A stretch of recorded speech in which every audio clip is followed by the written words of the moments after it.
কেতিয়াকৈ অন্ত পৰিব টাই আহোম যুৱ পৰিষদ আৰু শ্ৰীমন্ত শংকৰদেৱ সংঘৰ সংঘাত? ককিলাগুৰি ধলপুৰৰ ককিলাগুৰি এজন লোকক মেডাম মেফিত অংশগ্ৰহণ কৰাৰ পিছত যেতিয়া নেকি শ্ৰীমন্ত শংকৰদেৱ সংঘই বাহিৰ কৰি দিছিলে সংঘৰ পৰা, তাৰ পিছতে সংঘাত সৃষ্টি হৈছিল টাই আহোম যুৱ পৰিষদ তথা আহোমৰ বিভিন্ন জাতীয় সংগঠন আৰু শ্ৰীমন্ত শংকৰদেৱ সংঘৰ মাজত। ইতিমধ্যে টাইপাই নিজৰ স্থিতি স্পষ্ট কৰি কৈছে, যদি শ্ৰীমন্ত শংকৰদেৱ সংঘৰ তৰফৰ পৰা ক্ষমা ভিক্ষা নকৰে বা ক্ষমা নোখোজে তেতিয়াহ'লে বা ভুল স্বীকাৰ নকৰে, তেতিয়াহ'লে উজনি অসমত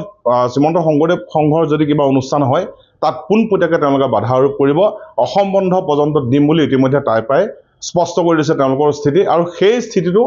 আজিও অটল আছে। কিন্তু আমি সাধাৰণ যিসকল লোক আছো তেওঁলোকৰ মাজত বাৰম্বাৰ এটা প্ৰশ্ন উদ্বেগ হৈছে যে টাইপা অৰ্থাৎ টাই আহোম যুৱ পৰিষদ আৰু শ্ৰীমন্ত শংকৰদেৱ সংঘৰ মাজত সংঘাত কেতিয়াকৈ অন্ত পৰিব। মোৰ লগত টাই আহোম যুৱ পৰিষদৰ কেন্দ্ৰীয় সমিতিৰ সভাপতি মোৰ লগত উপস্থিত আছে বিজয় ৰাজপুৰ, আৰু তেখেতৰ পৰা পোনে পোনে জানিব যাম পোনপটীয়া প্ৰশ্ন। শংকৰ সংঘৰো আমাৰ আঁতৰৰ মানুহ নহয়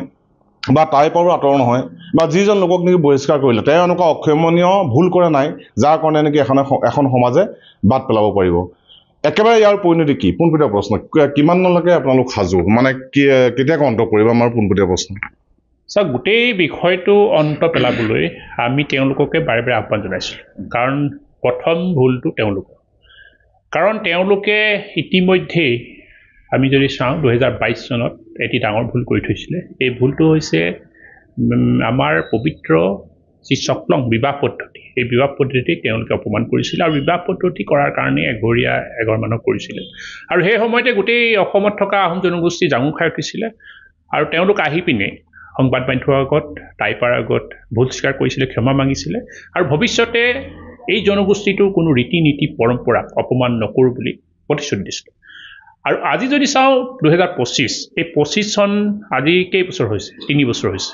এই 3 বছৰ ভিতৰতে তেওঁলোকে আহোমৰ সকলোতকৈ পবিত্ৰ অনুষ্ঠান মেডাম মেফি, যি অনুষ্ঠান 6,500 বছৰতকৈ পুৰণি, যি অনুষ্ঠান টাইসকলে পবিত্ৰ অনুষ্ঠান বুকুত বান্ধি এতিয়াও পালন কৰি আছে। গতিকে এই অনুষ্ঠানটোত অংশগ্ৰহণ কৰাৰ বাবেই এজন ব্যক্তিক,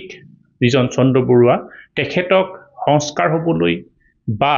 তেওঁক ধৰ্মদণ্ড বা জৰিমনা এনেধৰণৰ যিবোৰ কাম আচলতে কৰা হৈছিল,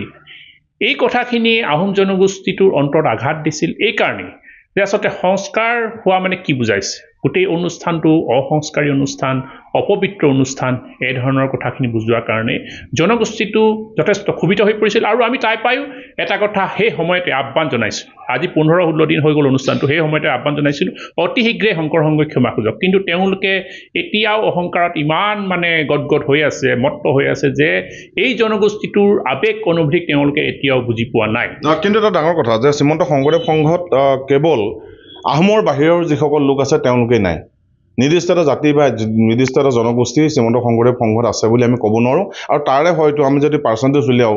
শতাংশ যদি উলিয়াওঁ, তেতিয়াহ'লে এক বলিষ্ঠ শতাংশ আহোম লোক তাত জড়িত আছে। তেওঁলোকক কি আহ্বান জনাব যে আহোমসকল মেডাম মেফিক অপমান কৰা মানে আহোমসকলৰ গাত লগা, তেওঁলোকক কি আহ্বান জনাব? আমিতো বাৰে বাৰে আহ্বান জনাই আছোঁ। চাওক, আপুনি যিটো কথা কৈছে বলিষ্ঠ সংখ্যক লোক আছে, আমি কৈছোঁ যে 50 লাখ জনগোষ্ঠীৰ লোক আছে গোটেই অসমত, তাৰ ভিতৰতে 5 লাখ 6 লাখ লোক নিশ্চয় শংকৰ সংঘটো আছে, আমি নাই বুলি নকওঁ।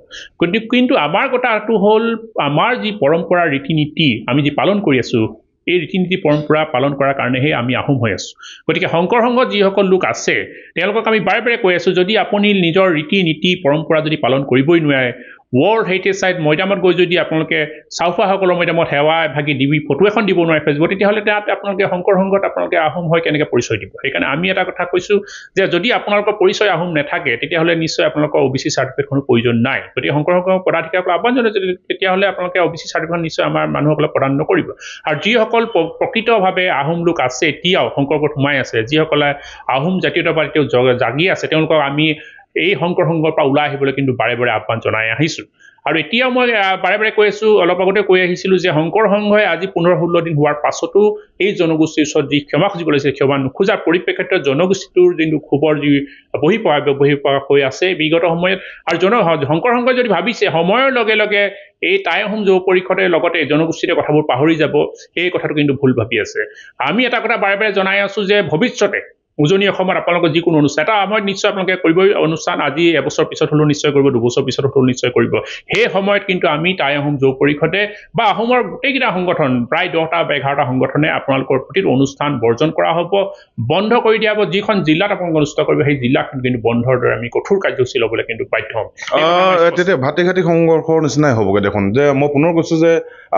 শ্ৰীমন্ত শংকৰদেৱ সংঘত কিন্তু অনা অসমীয়া লোক নাই তাত অসমীয়াই আছে অসম মানে বিভিন্ন জাতি জনগোষ্ঠী এটা সমষ্টি আমি কাকো ওলাই কৰিব নোৱাৰোঁ আমি এটা কথা আমি স্পষ্ট বহুত দিনৰ পৰা কৈ আছোঁ যে শ্ৰীমন্ত শংকৰদেৱক আমাৰ পূজনীয় তেওঁৰ সাংস্কৃতিক দিশত ভাষা সংস্কৃতিক দিশত যথেষ্টখিনি কাম কৰি আছে তেওঁক লৈ আমাৰ ক'বলগীয়া একো নাই কিন্তু শ্ৰীমন্ত শংকৰদেৱে তেওঁলোকৰ যিখন অভিধানৰ কথা কৈ থাকে সংবিধানৰ কথা কৈ থাকে সংবিধান শ্ৰীমন্ত শংকৰদেৱে লিখি থৈ যোৱা নাই আৰু শ্ৰীমন্ত শংকৰদেৱে জাতি জনগোষ্ঠীক অস্পৃশ্যতা জাতি জনগোষ্ঠীৰ মাজত বিভেদ সৃষ্টি কৰাৰ কথা কিন্তু কৈ যোৱা নাই আৰু চাউলুং চুকাফাই বৰ অসম সৃষ্টি কৰিছে হাতাম পুৰুষীয়া সম্প্ৰীতি চাউলুং চুকাফাই গঢ়ি থৈ গৈছিল এই হাতাম পুৰুষীয়া সম্প্ৰীতি কিন্তু শ্ৰীমন্ত শংকৰ সংঘই নতুনকৈ এখন অদ্ভুত সংবিধান তেওঁলোকে নিৰ্মাণ কৰি কিন্তু যথেষ্ট জাতিভেদ প্ৰথা বা হাতাম পুৰুষীয়া গাঁও অঞ্চলত আমি চাওঁ দুটা নামঘৰ প্ৰতিষ্ঠা কৰি তেওঁলোকে সমাজখন ভাঙি পেলাইছে আমি সেইকাৰণে কওঁ যে অকল শ্ৰীমন্ত শংকৰদেৱ আহোম লোকেই নাই বেলেগ লোকো আছে কিন্তু সেইকাৰণে আমি বাৰে বাৰে কৈ আছোঁ প্ৰথম দেশ তাৰপিছত জাতি তাৰপিছতে ধৰ্ম গতিকে জাতি থাকিলেহে ধৰ্ম থাকিব এই কথাটো শংকৰ সংঘই বুজি পোৱাটো ভাল আৰু সময় সকলোতকৈ বলৱান এই কথাটো আমি আগেয়ে কৈ আছোঁ ইতিমধ্যে আমাৰ য'ত অনুষ্ঠানটো হৈছিল ককিলাগুৰি গহপুৰ ককিলাগুৰি ইতিমধ্যে প্ৰায় 17 ঘৰকৈ মানুহ তেওঁলোকে শংকৰ সংঘ ত্যাগ কৰিছে আৰু ইতিমধ্যে আমাৰ লগত বহুতো মানুহ যোগাযোগ কৰি আছে আমি শংকৰ সংঘ ত্যাগ কৰিবলৈ সাজু আছোঁ কিন্তু তাৰ লগতে আমাৰ টাই আহোম যুৱ পৰিষদ বা জনগোষ্ঠীৰ সহযোগিতা লাগে বুলি কৈ আছে আমিও নিশ্চয় তেওঁলোকৰ ওচৰলৈ যাম তেওঁলোকক আমি লগত আছোঁ পুনৰবাৰ কৈছোঁ যিসকল লোকে শংকৰ সংঘ ত্যাগ কৰিব বিচাৰিছে তেওঁলোকৰ লগত টাই আহোম যুৱ পৰিষদৰ লগতে প্ৰতিজন আহোম ব্যক্তি তেওঁলোকৰ লগত আছে এই কথাটো আমি স্পষ্ট কৰিছোঁ এয়া আছিল টাইপা তথা টাই আহোম যুৱ পৰিষদৰ কেন্দ্ৰীয় সমিতিৰ সভাপতি বিজয় ৰাজকোঁৱৰ স্থিতি স্পষ্ট কৰি দিলে যে শ্ৰীমন্ত শংকৰদেৱ সংঘৰ যিসকল বিষয়ববীয়া আছিলে তেওঁলোকে ক্ষমা খুজিব লাগিব ভুল স্বীকাৰ কৰিব লাগিব তেতিয়াহে তেওঁলোকে এই সংঘাত হয়তো শেষ হোৱাৰ সম্ভাৱনা আছে কিন্তু আমি নিউজ 18 অসম নৰ্থ ইষ্টৰ ফালৰ পৰা দুটা পক্ষলৈ আহ্বান জনাম এৰিবও লাগিব কেতিয়াবা ধৰিবও লাগিব তেতিয়াহে জাতি ৰ'ব তথা অসম ৰ'ব দুইটা পক্ষই যদি আলোচনা কৰে আলোচনাৰ মৰ্মে হয়তো এটা ইতিবাচক